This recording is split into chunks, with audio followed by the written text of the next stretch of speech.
Ingat, sir, at si Sir Mitran. Thank you. Kumusta kayo sa Australia? Celsa Chu. Celsa kayo, makain ako ha. Josephine Quinto, watching from Moscow, Russia. Kamusta si Paring Putin? Tariray. Manuel Jr. Batong, pwede po, sir. Ayun, no? Tawagan mo si Tariray. Mag-contact nga kay Tariray.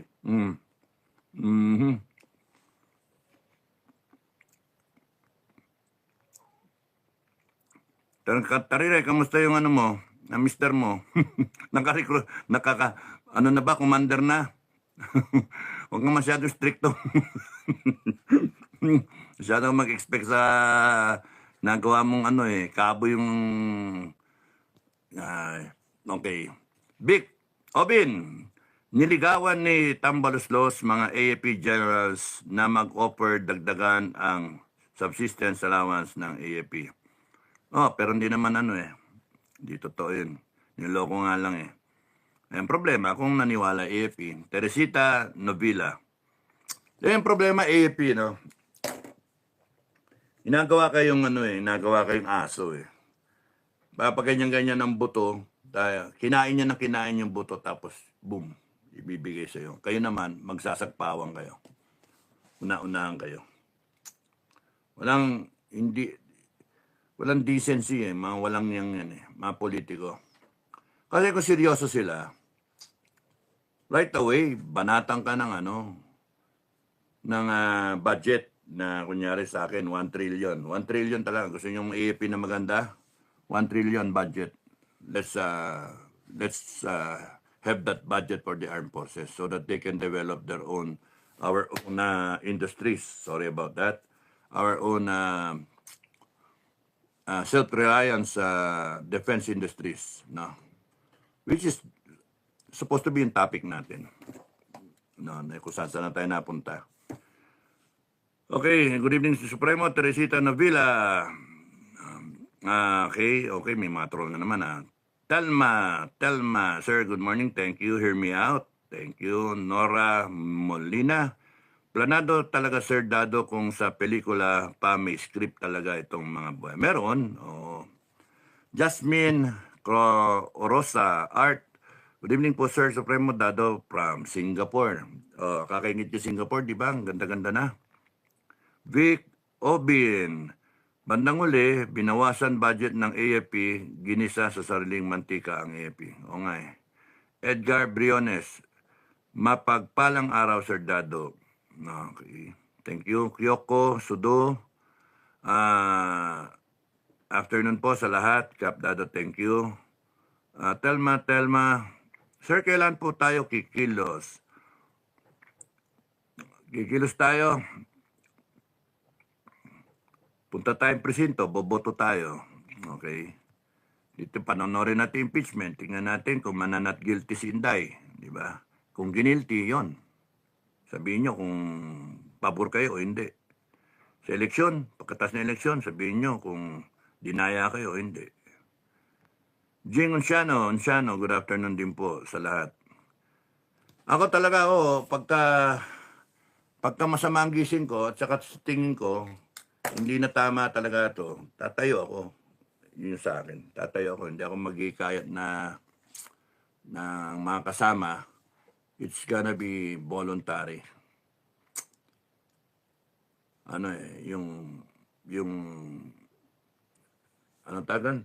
The old-fashioned way. Di ba? Pure grit, no? Na old-fashioned way na hindi na tama yung ginagawa nyo.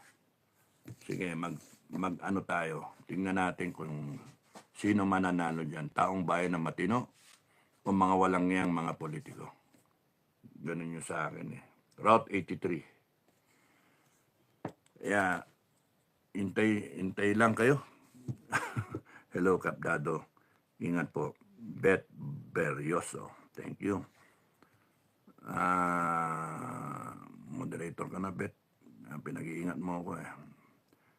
Mga troll, sabihin, mag-ingat ako. Gawin ko moderator. Nora Molina, si BBM at mga galamay niya, ubod ng mga kasinungalingan.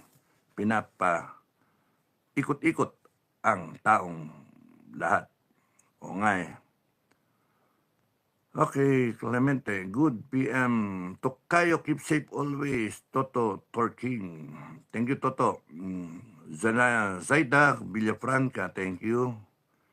Rafael Arriesgado, fake news kasi ang dahilan. Mali naman talaga ang gawa ng fake news. Fake news ang dahilan ng ano, di ba? Bakit? Yung administration di nagpe-fake news. Okay lang sana kung ang basihan patas. Hindi. Sila pwedeng mag-fake news. Ang tao hindi pwedeng mag-fake news. Mali. Sila pwedeng bumatikos, ang tao hindi pwedeng bumatikos. Sila pwedeng magdemanda, ang tao hindi pwedeng magdemanda. No? Sila pwedeng pumansin, ang tao hindi pwedeng pansinin yung ginagawa nilang pagnanakaw, di ba? Pambubutol, pagdroga, pagkomunista. They are using exactly the Constitution to suppress the people. Where in fact, nandoon sa Constitution, guaranteed yung rights ng taong bayan, yung freedom of expression. The same freedom of expression ang siyang sinusupil nila. Kaya nga sabi ko kung may destabilizer ng gobyerno, it is the government itself. Kung merong dito na cause ng revolution, it is the government itself. Sila yung spark ng revolution. Because they are the ones na dahilan kung bakit aalsa ang taong bayan. Hindi yung mga leader, hindi yung mga Duterte kami, hindi. Abuso Saka nakakita. Magtatatlong taon na. Mahal pa rin ang bigas. Nangako siya na bababa yung bigas, 20. Nag-import pa rin tayo. Binabaha pa rin tayo. Hindi naman siya nabuhay nung ngayon lang, naging presidente, doon siya pinanganak. Hindi. Lumaki yan, 65 na siya. 65 ba? 66. Lumaki siya dito. Alam niya yung problema ng Pilipinas ever since. Alam niya yung lagos nila doon, laging bayon, laging lubog doon. Alam niya yung problema. So, hindi yung problema na yan, hindi basta-basta dumadating yan na ganyan na lang. Ang pangit, hindi niya alam yung solusyon. Ang masama dyan, he has the capacity to know what is the problem and what is the solution, but he doesn't want to solve it. Just plain and simple na walang paki. Mamatay ang Pilipino, malubog kayo, basta siya hindi siya malubog. Kaya, let that be a lesson sa atin. Huwag na tayong bumoto ng gago. Hello po, Sir Dado. Ingat po kayo. And God bless. Thank you, Jeng Garcia. Rafael Arriesgado. Thank you sa comment mo. Romy de la Serna. Good afternoon, Supremo General Dado. In-approve na po ako ng FGF last week po sa pamamagitan ng pagpilap ko sa link na sinasabi niyo po. Nagagalak po ako sa aking puso at proud ako na tinanggap ako ng inyong grupo sa FGF. Thank you, Romy de la Serna. Romy, ngayon ang gawin mo, i-share mo na i-share sa mga kaibigan mo, kamag-anak mo. Kasi, para dumami tayo, di ba? Eva Burgos, good PM, sir. Rosalinda Rivera, thank you for the heart. Jen Garcia, Supreme Court na lang po hinihintay ng tao. Kapag bumaliktad ang korte, wala na saan patatakbo ang tao, revolusyon na. Yun yung sinasabi ko na beware, di ba? Beware, kasi this is all teleserye. Inuubos yung pasensya, yung oras ng tao. Waiting game. Parang waiting game, no? Waiting game. In my case, wala pa yung DOJ resolution. Tatagal pa. ng kung gaano. Waiting game. Kasi April and then May, election na. No? June. Tapos na. Korte, ganun din. Oral argument. Waiting game. And in each day, something is unfolding while we are waiting for the court. We're waiting. And then, Bulaga. Kaya beware. I wish na totoo ang mga tao na talagang may pag-asa yung korte at hindi nabibili. Pero paano nga naman kung biglang Bulaga? Ay, nako. And then nakapwesto sila, nakaposisyon sila ng mga tao. Nabayaran nila kunyari ibang taong kailangan nila. Boom, checkmate. Tapos kang bata ka. Okay. Bobby Abtuhan, good PM Supremo at sa lahat ng FGF. Nene Ikrig, magandang gabi po. Dado from the land down under. Nene, kamusta na? Moderator ka na. Okay. Lucy Dries, good morning po. Kap Dado, always watching from Israel. Lucy Dries, thank you. Kamusta na? Moderator ka na. Violeta Sturges.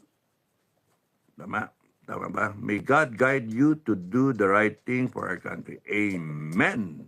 Hallelujah. God bless. Thank God. God be the glory. Okay.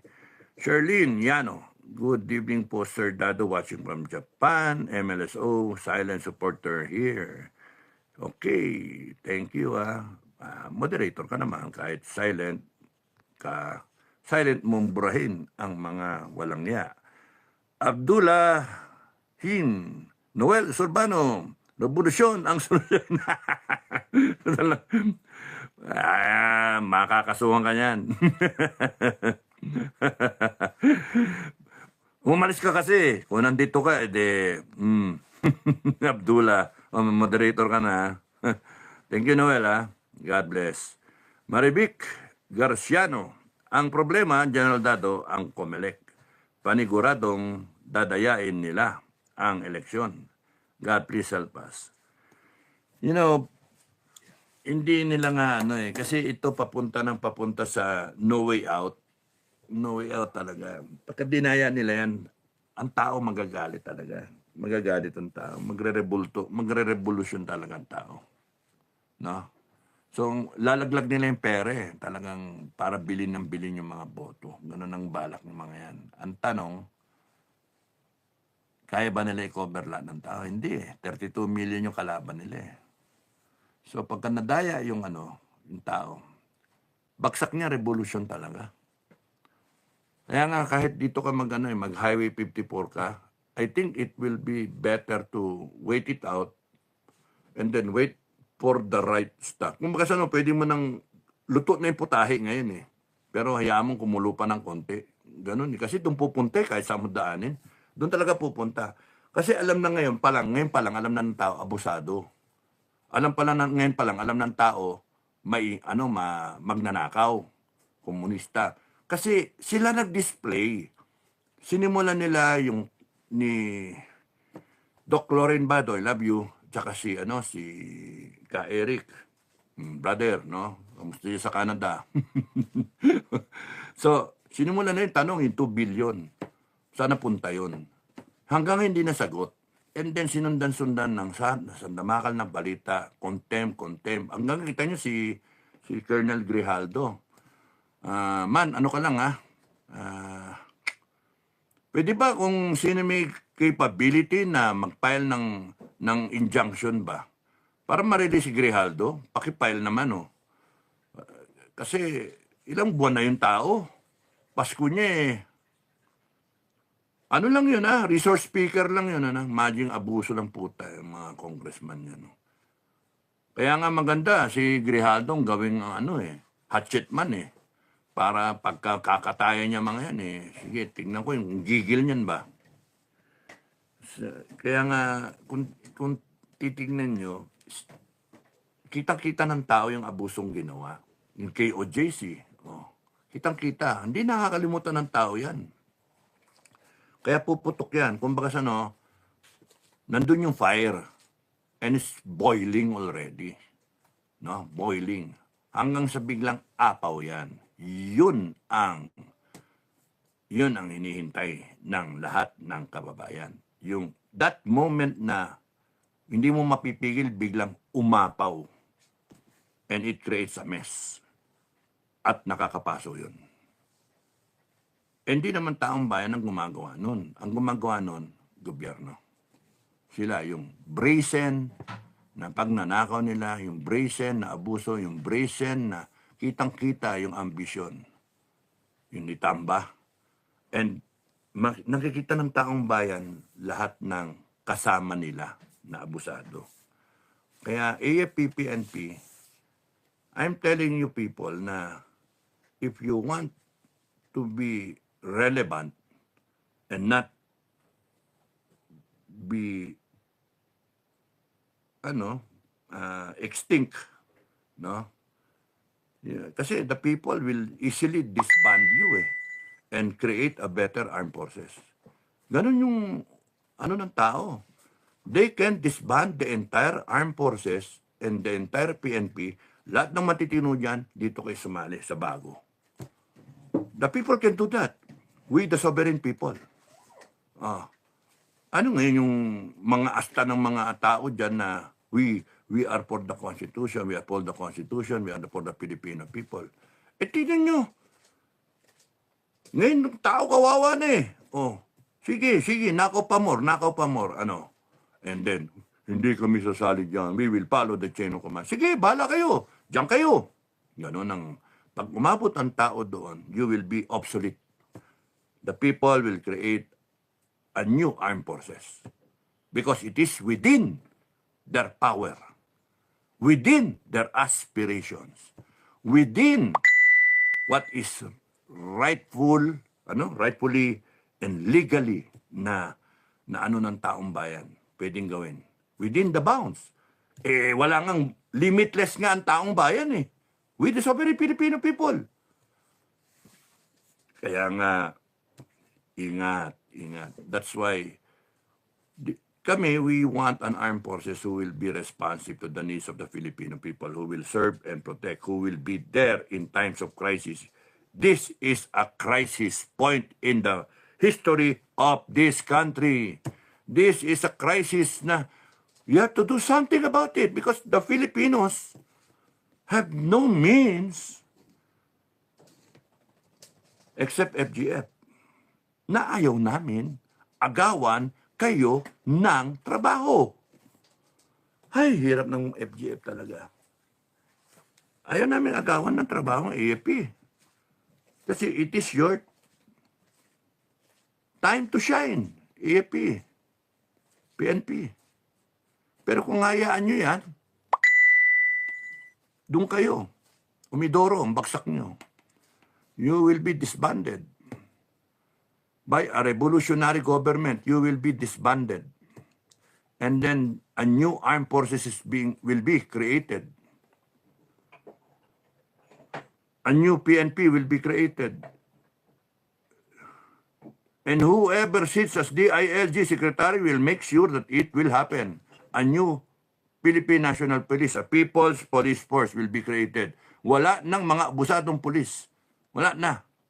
Wala nang mga durugistang pulis. Wala nang pulis na abuso na tatakutin ng taong bayan. Talagang matitinong pulis.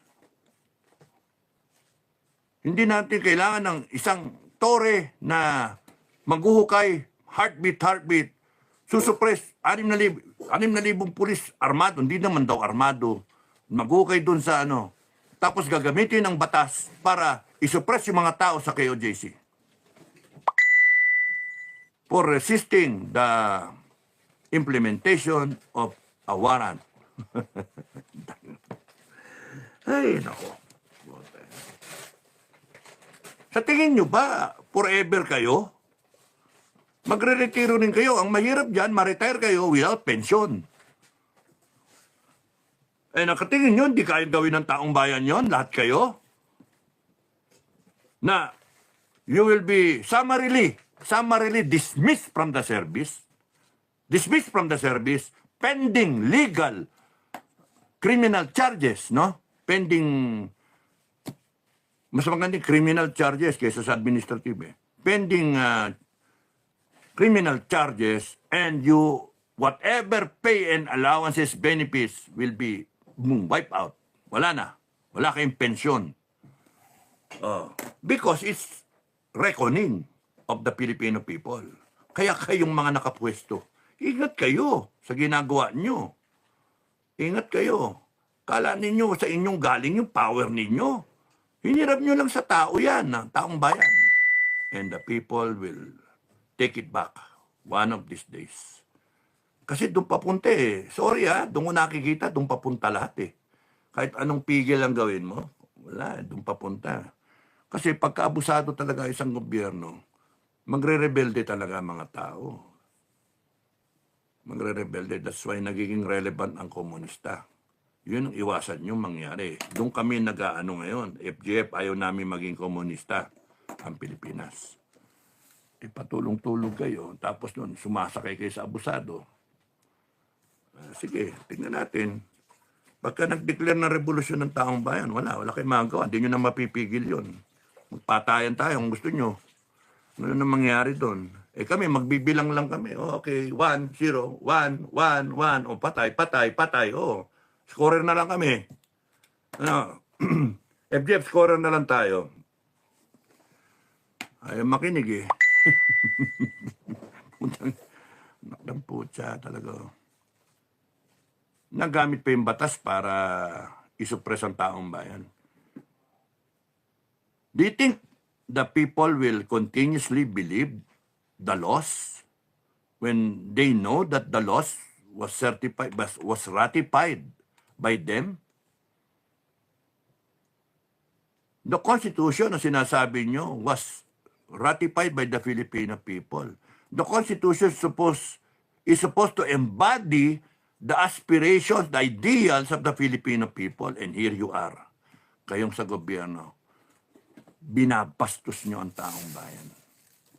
Inaabuso ninyo. Kaya, good luck sa inyo. Revolusyon ng bagsak niyan talaga.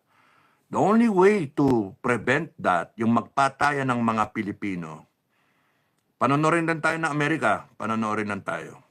Ng ibang bansa, panonorin lang tayo. Lalo na China, kasi gusto ng China, magpatayan tayo para mag-weekend tayo. Militarily, tsaka population-wise, magpatayan tayo. And then, boom, pasok sila. Amerika, ayaw nila may involved dyan sa ganyan. Bakit sila mag-i-involve? Kung sino yung manalo dyan, doon sila. Russia, ganun din. Ba't sila mag-ano? So, kanya-kanya tayo. Patayan tayo, ganun. Kasi kayong mga sakim sa gobyerno, kayo ay inyong bitawan, matapos ninyong inabuso ang taong bayan, gusto nyo pa rin na tumagal kayo sa pwesto? Hindi papayag ang taong bayan. Kaya yung mga Marcos, you take sides, o sige, doon kayo. And yung sa kabilang panig, maka-Pilipino, dito kayo. Paramihan na lang. And then, there's that opportunity na maayos ang bansa. Because kayo mismo ang magsasabi, tama na. Enough of the blood spilled, enough of the patayan. Ayusin na natin ang Pilipinas. Ayun. Just like yung sa Amerikano eh. Tama na, North and South, tama na. Enough blood has been spilled. Let's become a great nation. Ganun nangyari. Okay. Teresita Nobila, nakakatakot traitor talaga ang administrasyong Bangag. Bienvenido Guarin Carvalho. Importante siguro sir kung magbitaw tayo ng salita, kailangan patunayan Kaso puro lang kayo vlog. Talaga. Yun ang mga banat ka. Yun. Thank you. Bienvenido. Goodbye.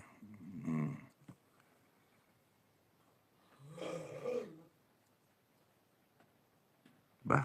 Nawala.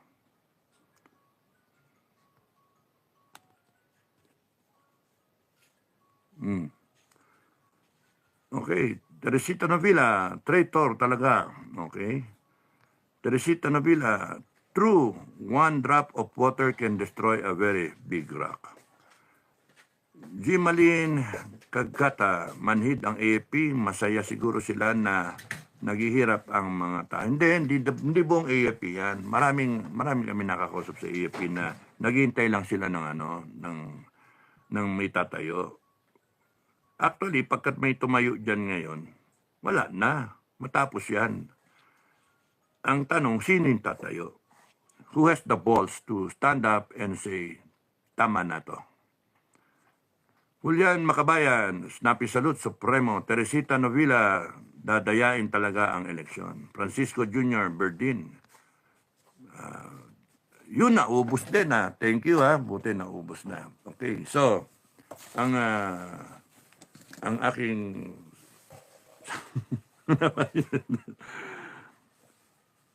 kung sino man ang susunod na gobyerno, whoever will be the leader, be it Inday Sara or it be a junta or be it a combination, be a revolutionary government, ang laki ng problema ng susunod na leadership ng bansa natin after Bangag. After Bangag, baka si Tamba pa, di ba? Malay nyo, no? May MP si Inday, papanik si Bangag, si Tamba, siya yung chosen na vice president, for example, tapos nun, impeach nila bigla si Bangag, and then, mababak yung vice president will become the president. So, President Tamba na. So, whatever is the score, no? Whatever is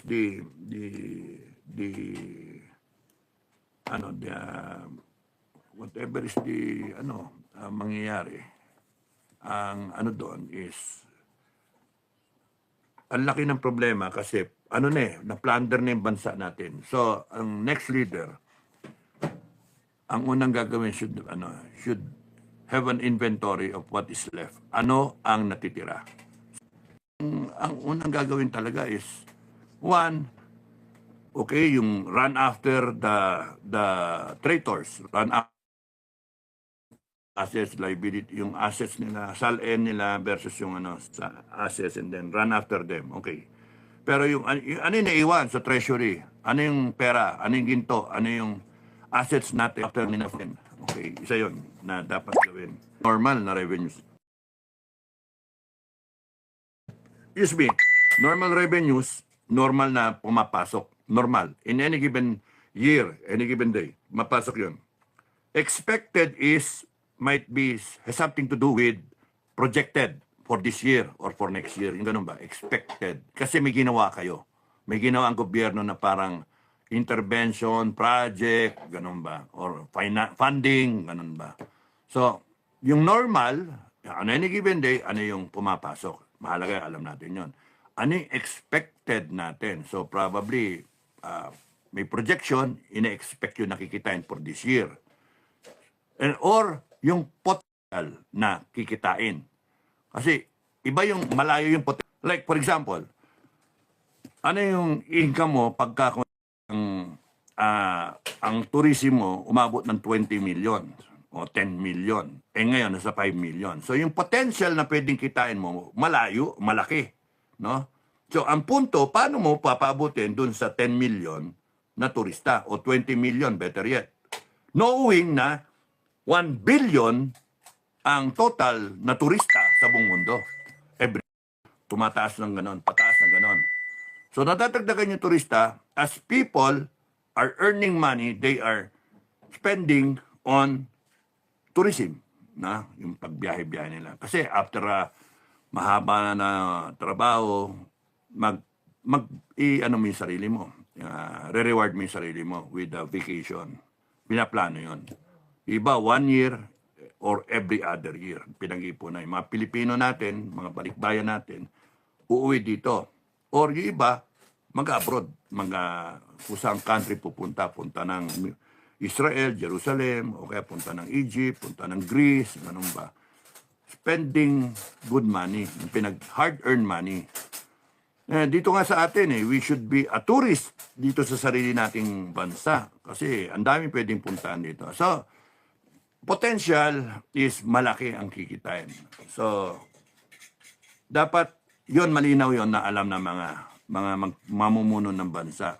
Expected is yung mga tinatarget, no? Na kunyari, for this year, tinatarget mo, GDP mo, mag 6%, di ba? Ang tinatarget mo na papasok na pera, kunyari, is from 4.5 trillion, magiging 4.7 trillion. Yung ganun ba? May ballpark figure na in-expect ka. May target kayo. So, collections ng BIR, collection ng customs, collection sa taxes, collection sa GOCC, mga ganun. Expected revenues, no? So, dapat yung bagong administration, puntirihin yun. So, alam niyo yung take-off point nyo. Alam niyo yung take-off point because ang laki ng problema ng susunod na administration dahil sa walang pera siguro, walang pera siguro yan. So, definitely, walang utang. Walang utang yan. Utang na yung mga walang yakay sa gobyerno. Walang yakay. And then, ang key for the next government is productivity. I blogged about it, and the key, one solution is really productivity. No? Very important na si BBM, kung magkaroon ng change, mapa-hair follicle drug test siya. Very important yon publicly, para makita ng buong mundo na talagang addict to. So that pagka nakita yon, mag-normalize tayo kagad, kay it be a revolutionary government or Inday-led na government o Tamba-led government, etc. Kung ano man yan, kung sino man, military-led government. Ang mahalaga dyan, ma-hair follicle yan para makita na talaga, lulun sa droga. Para from there, yung tao na kung sino may namumuno, yun yung okay lang, justified ba? And then magkaroon tayo ng transformation ng election para properly done. Kung hindi, then nawawala na yung signal. No, tuloy ko na lang. Anyway, nasimulan ko. So, itutuloy ko sa next na vlog, baka bukas, no? It's about, ang key is productivity. Productivity. You are coming in na in shambles yung government mo, you have to reboot the government, ang dami mong isasarang agency, ang dami mong tatanggalin, ang dami mong problema, wala kang pera. No? So, yun yung situation.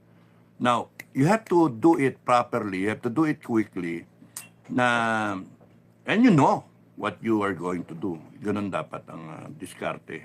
Otherwise, talo ka. Kasi expecting ng malaking taong bayan. You're taking off from that point na galit na galit yung tao, nag-revolution yung tao, or if a better word would be, nagrebelde